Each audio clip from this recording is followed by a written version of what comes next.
tarde, a cada 6 horas, uma mulher perde a vida no Brasil justamente por ser mulher. A média foi divulgada nesta semana pelo Fórum Brasileiro de Segurança Pública. Eu sou Rafaela Vivas e no Jornal da Justiça de hoje vamos falar desse tipo de crime que não para de crescer. O que vem sendo feito pelas autoridades e o que mais é preciso fazer para parar essa escalada de violência. E você acompanha também na edição de hoje. Ação que questiona a revista íntima em visitas a presídios volta à pauta do Supremo Tribunal Federal. A discussão estava no plenário virtual. O placar estava em 5-4, acompanhando o relator ministro Edson Fachin para proibir a revista íntima vexatória, porque ofende a dignidade humana. Justiça determina bloqueio de quase 130 milhões de reais em operação contra tráfico de drogas no Rio de Janeiro. E ainda, o Superior Tribunal de Justiça rejeitou o recurso do Ministério Público em ação de improbidade por desvio de salários de assessores políticos.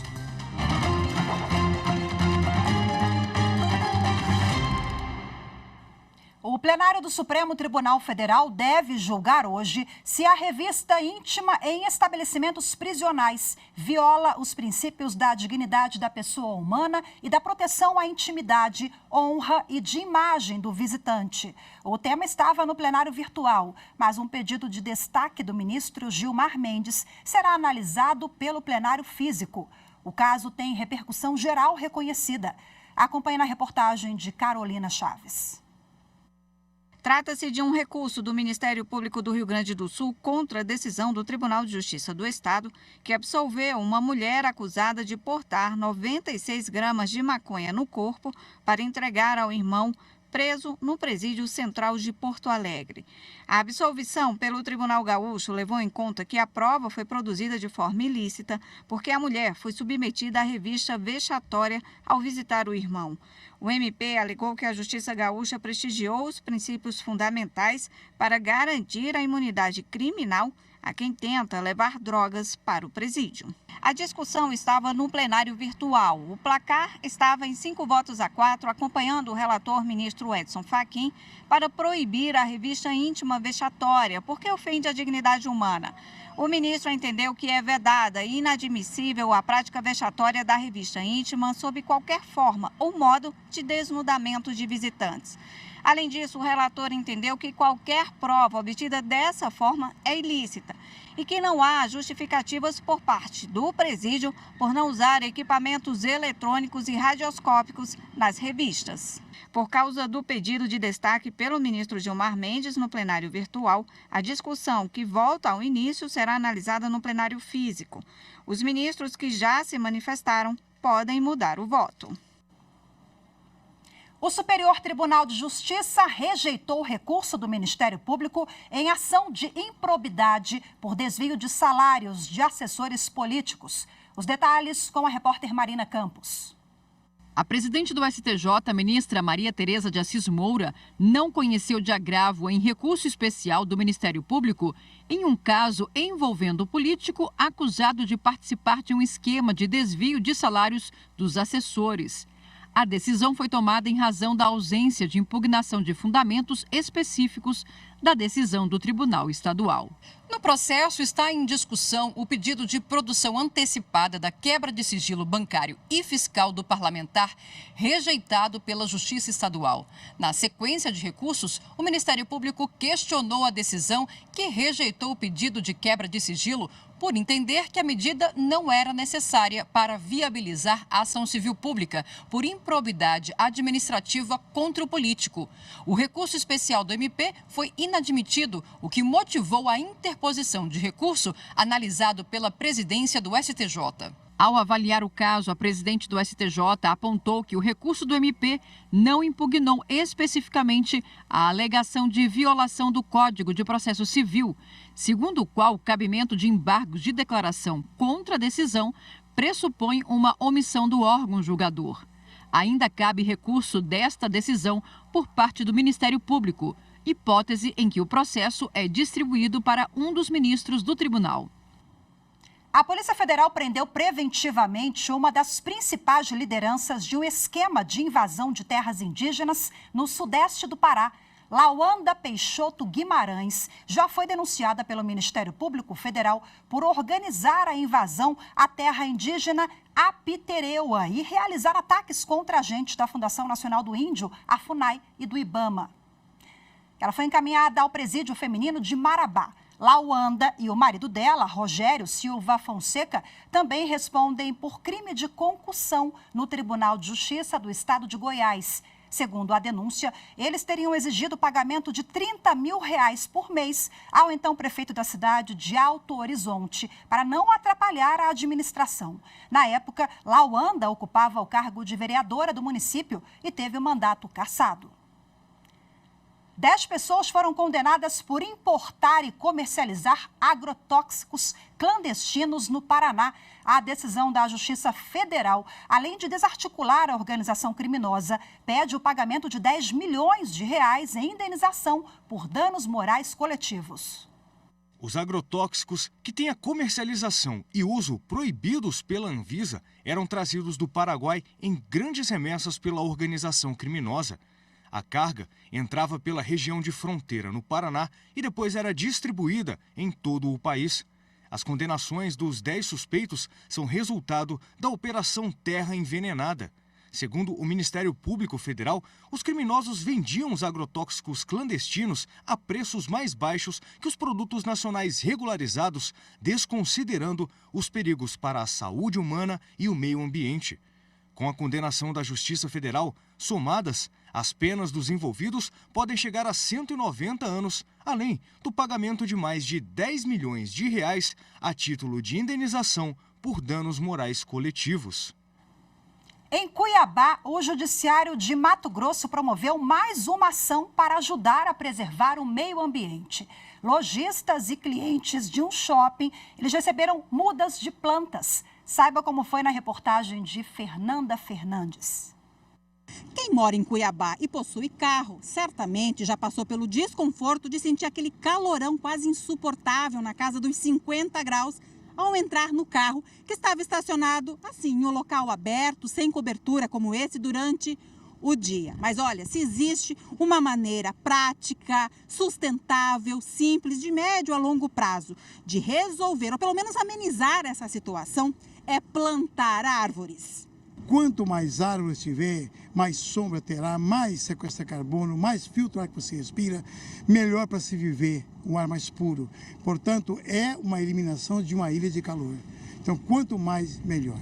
E foi justamente para isso que o projeto Verde Novo, realizado pelo Judiciário de Mato Grosso e parceiros, esteve no estacionamento deste shopping na capital, onde foram plantadas 100 mudas de espécies frutíferas e nativas. Crianças e adultos, famílias inteiras, todos literalmente com as mãos na terra para contribuir com a arborização. A árvore, a sombra, né? O cuidado do meio ambiente é muito importante e a gente está sempre aberto para isso, para cuidar do meio ambiente. São os beneficiados por ter essa área aberta toda e sempre o replantio é feito, é priorizado pelo shopping e o sombreamento ajuda muito o conforto térmico, né? Como forma de conscientização ambiental, também foram distribuídas 100 mudas de plantas a comerciantes, lojistas e clientes. Desde que foi lançado, o projeto já plantou quase 180 mil árvores e realizou cerca de 600 ações na capital. O Pantanal Shopping já é um parceiro de alguns anos, a gente já faz algumas distribuições de mudas na Semana do Meio Ambiente, no Dia da Árvore, então conscientizando também os clientes a terem essa ação de plantio de mudas, de fazer com que a Cuiabá seja novamente uma cidade arborizada. E no próximo bloco nós vamos falar de feminicídio. Todos os dias, pelo menos 4 mulheres são assassinadas no Brasil. Os detalhes você confere a seguir. Voltamos já.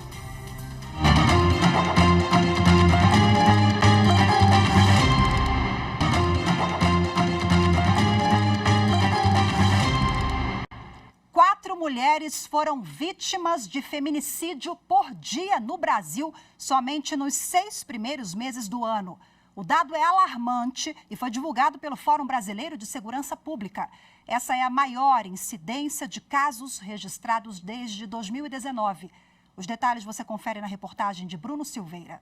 O crime de feminicídio é uma qualificadora do homicídio doloso e faz parte do Código Penal desde 2015. E mesmo com uma legislação específica, especialistas ainda enxergam falhas na proteção às mulheres. A informação do aumento do número de feminicídio nos trouxe uma enorme preocupação, uma vez que a expectativa é que esse número tivesse reduzido. Sabemos que a Lei Maria da Penha é a terceira melhor lei do mundo, porém, as políticas públicas não têm sido efetivadas. Há dificuldade das mulheres em fazer a primeira denúncia à delegacia e em buscar serviços básicos para a sua proteção. E quem sofre mais com isso são mulheres pretas e periféricas. Em 181 dias, 722 mulheres foram mortas no Brasil por questões de gênero. Uma média de 3,98 casos de feminicídio por dia no país, segundo um levantamento produzido pelo Fórum Brasileiro de Segurança Pública, que analisou boletins de ocorrência da Polícia Civil nos estados e no Distrito Federal. Entre o primeiro semestre de 2019 e o primeiro semestre de 2023, o número de vítimas de feminicídio no Brasil cresceu 14,4%.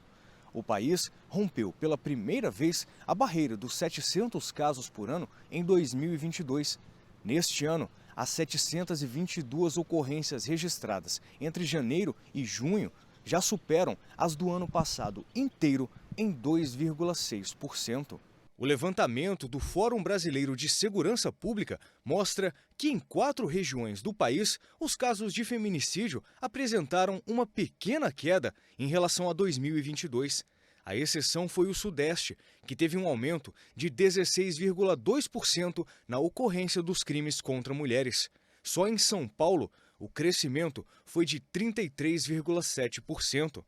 Nesta quinta-feira, mais um caso de feminicídio foi registrado no Distrito Federal, onde uma jovem de 20 anos foi morta pelo companheiro na região de Planaltina. É o 31º caso registrado no DF somente em 2023. E para repercutir mais esse assunto, eu converso agora aqui no estúdio da TV Justiça com a advogada Cristiane Damasceno Leite, ela que é presidente da Comissão Nacional da Mulher Advogada da OAB. Boa tarde, seja muito bem-vinda, doutora Cristiane. Boa tarde, Rafaela, é um prazer estar aqui com vocês. Prazer é todo nosso. Eu queria a avaliação da senhora, da comissão, a respeito desses dados alarmantes, né? Mas a senhora já me adiantava aqui nos bastidores que não representam exatamente ali a realidade, pode ter algo por trás? O que a gente vê com relação aos dados são aqueles dados que chegam até as delegacias e ao judiciário, né? A gente tem uma cifra e um acontecimento que ele é oculto. Então, quando algumas histórias famosas elas vêm à tona, a gente começa a perceber que essas mulheres estão num processo de violência de 10 anos, de 20 anos, e que sempre se recolheram e não falaram. Então, eu imagino quantas mulheres estão passando por processos assim que não procuram a autoridade. A senhora fala processos porque o relatório também aponta que a violência psicológica ela antecede a violência física, é isso? É isso. Os processos de vida mesmo, de relacionamentos, a violência psicológica, ela é a primeira forma de violência, né? Então, sua burra, você não dá conta de nada, você não trabalha, não contribui financeiramente. Então, geralmente o agressor ele vai criando uma ambiência de manipulação para que a vítima se fragilize, muitas vezes ela já traz um trauma de relacionamentos familiares mesmo, com o pai, geralmente, e que ela internaliza aquilo e acha que realmente não estou colaborando, é só ele que coloca o dinheiro dentro de casa. E há também uma dificuldade de percepção da vítima, de se enxergar como vítima? Totalmente, porque ela se vê a pessoa dentro de casa, cuidando dos filhos, não percebe isso como uma atividade colaborativa importante para que o companheiro possa estar tranquilamente trazendo recursos para dentro de casa. Isso não é valorizado, né? Esse cuidado que é dado para nós mulheres, né?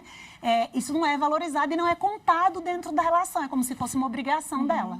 Agora, a mulher ela também tem que ter certeza ali de que ela vai fazer a denúncia e o agressor será, de fato, penalizado, né? Então, essa certeza, ou a dúvida, no caso, né? Isso gera também essa o medo de buscar as autoridades competentes? Gera o medo de buscar, gera o medo porque é pai muitas vezes dos filhos e não queria vê-lo preso.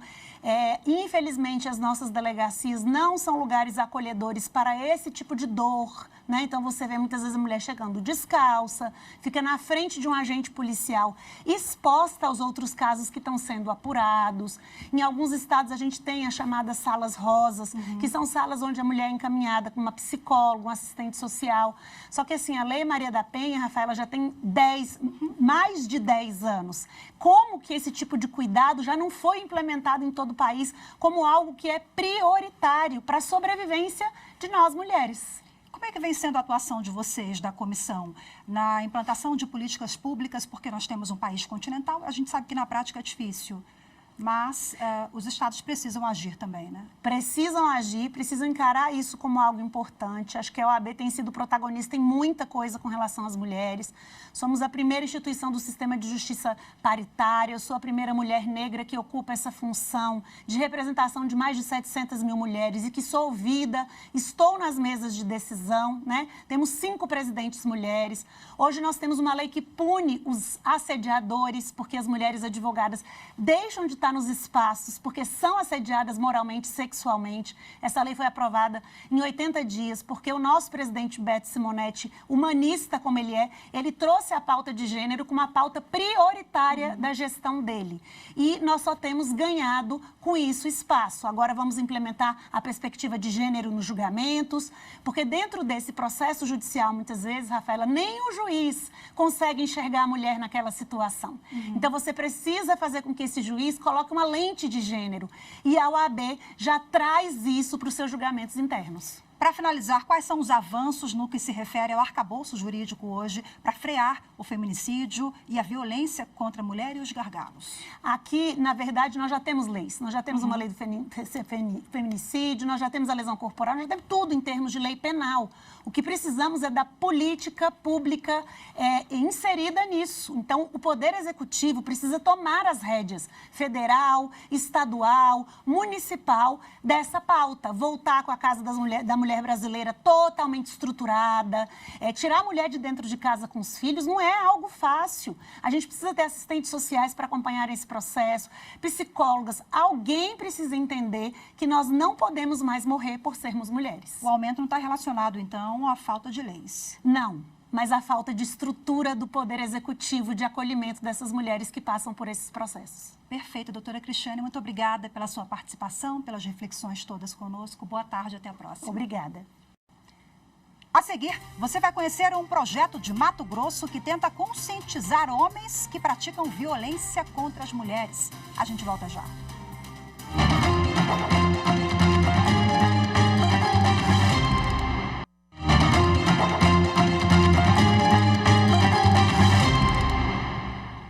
O Judiciário de Mato Grosso realiza uma série de encontros para conscientizar homens que cometeram atos violentos contra mulheres. Confira com a repórter Eli Cristina Azevedo como funciona o projeto Ser Mais.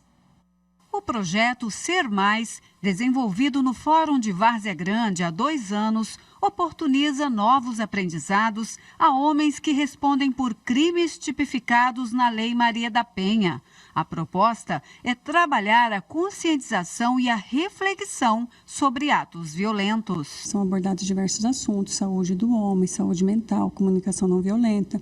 Fazemos uso da justiça restaurativa por meio do Círculo de Construção de Paz. Os participantes são encaminhados pela Vara de Violência Doméstica para 8 encontros com diversas atividades. Este grupo de 20 homens está no 3º encontro. A gente bate um papo com o homem para conscientizá-lo da conduta dele dentro da família dele, dentro da sociedade e, em especial, com seus filhos. Essa conduta dele, o que traz de resultado para a família, para o filho, para a mulher, para a sociedade? O que ele está trazendo com isso? Ninguém é obrigado a conviver, a viver, a morar com alguém. Agora, não se justifica a violência. Para mim é uma oportunidade que eu estou tendo, né? A respeito de buscar mais conhecimento, né? Mais compreensão sobre o que é família, sobre o que é ser pai, ou quer ser esposo, quer ser dono de casa. O projeto é realizado pelo Poder Judiciário de Mato Grosso em parceria com o Centro Universitário Univag e Ministério Público. O objetivo principal é reduzir a prática de violência doméstica e familiar contra mulheres. Dados da Secretaria de Estado de Segurança Pública revelam que de janeiro a agosto de 2023 foram registrados 24 casos de feminicídios em Mato Grosso e ano passado, no mesmo período, foram 31 casos. A psicóloga que atua no projeto vê na reflexão uma oportunidade de mudança de atitude. Eles não veem como uma violência psicológica, falar um palavrão.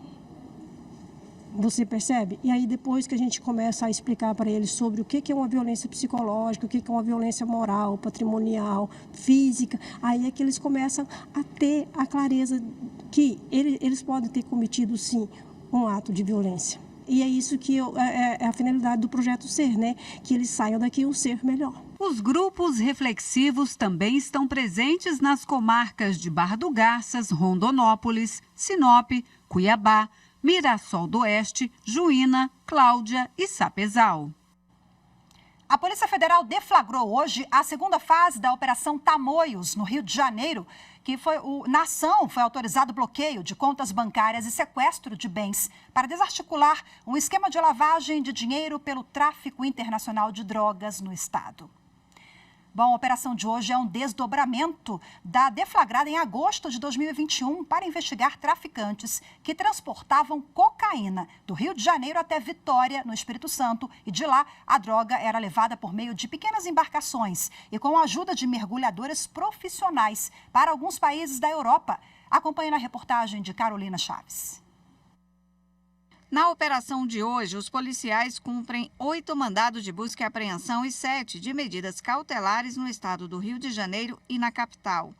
Com base nas quebras de sigilos bancários e fiscais, a Justiça determinou o bloqueio de contas bancárias e o sequestro de bens dos envolvidos no valor de 126 milhões de reais. Entre os bens estão 2 apartamentos de luxo na Barra da Tijuca, uma casa em Angra dos Reis, além de automóveis e motos aquáticas. Segundo as investigações, o grupo criminoso utilizava sofisticados meios para ocultar a origem de bens adquiridos com recursos de atividades criminosas, em especial o tráfico transnacional.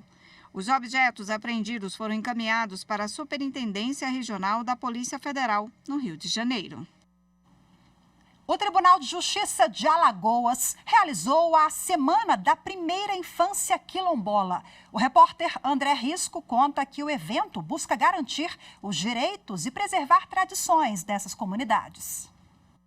A programação da Semana da Primeira Infância Quilombola teve início com a apresentação das crianças da comunidade do Muquém, com muito ritmo e capoeira. E o gingado ficou por conta da banda Afro-Acotirene.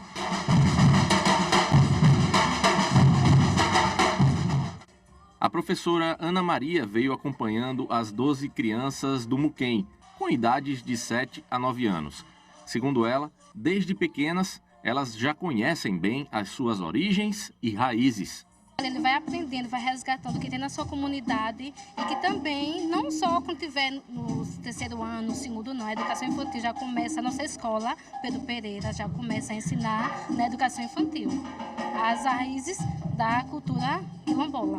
O juiz titular da comarca, Kleber Borba, esteve presente representando o judiciário alagoano. Ele enfatizou a necessidade de uma atenção especial às crianças quilombolas, inclusive para a aplicação adequada do marco legal da primeira infância nessas comunidades.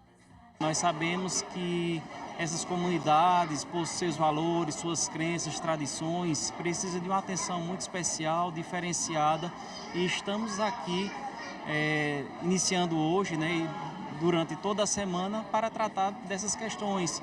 Questão de saúde, educação, assistência social o que essas crianças das comunidades precisam. A Semana da Primeira Infância Quilombola é um evento que faz parte das ações do Pacto Nacional pela Primeira Infância do CNJ, do qual são os signatários os poderes executivos estadual e municipal, sociedade civil organizada, universidades e demais integrantes do sistema de justiça. O papel essencial que a gente tem é de articulação e de trazer para o protagonismo a criança nessa faixa etária, a faixa etária que a gente sabe que é importantíssimo para o seu desenvolvimento, e aí o CNJ acaba, junto com as outras instituições, fazendo uma grande articulação para que as políticas públicas, elas de fato sejam colocadas em pauta a favor das crianças nesse momento que elas necessitam de maior suporte. O Jornal da Justiça de hoje fica por aqui. Uma boa tarde, até amanhã. Tchau, tchau.